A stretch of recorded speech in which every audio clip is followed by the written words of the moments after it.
1 point pour ce match en retard de la 17e journée reportée à 2 reprises. Thomas Tuchel avait aligné une équipe parisienne remaniée la plus compétitive possible. Le PSG a parfois relâché son pressing à la récupération du ballon.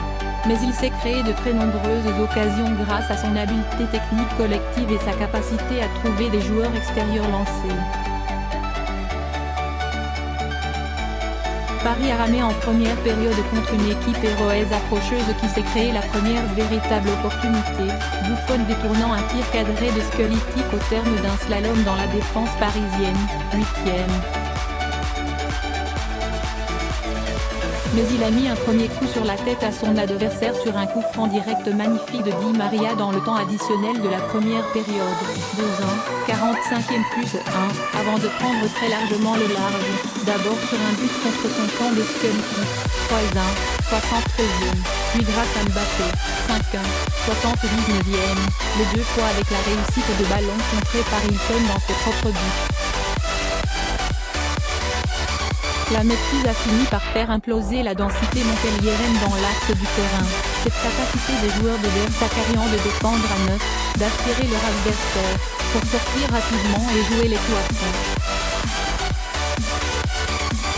Le but de Mollet, ce coup franc direct, qui avait pris à défaut Buffon trop lent pour fermer son côté gauche, 1-1, 31e, pèsera peu.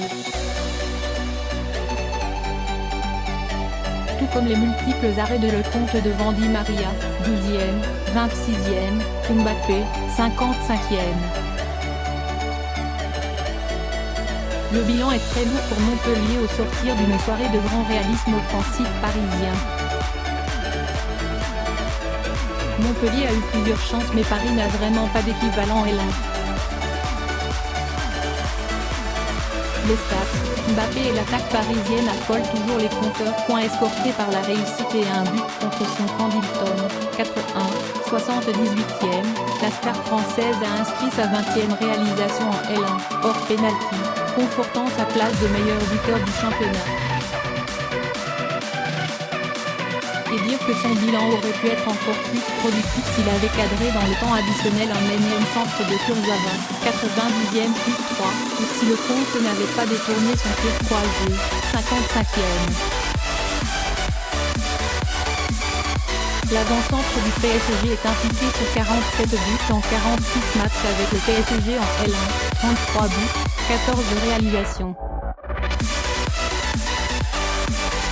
Il a apporté de la profondeur, a bien combiné avec ses partenaires, notamment à l'approche de la surface adverse. Il reste une arme fatale car il confirme chaque semaine sa capacité à être décisif. Le joueur, Kurzawa monte en puissance. Di Maria a magistralement débloqué la situation en fin de première période sur un modèle de coup franc. Leïwin Kurzawa a été très influent sur le côté gauche de l'attaque parisienne.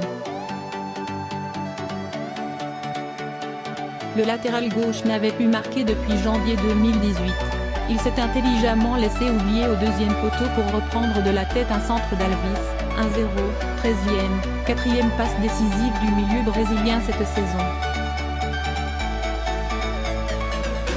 Disponible et précis dans ses transmissions, il a failli offrir deux nouvelles passes décisives à Mbappé, 5-1, 79e, la première, 69e, étant logiquement annulée pour une position de hors-jeu du gaucher du PSG.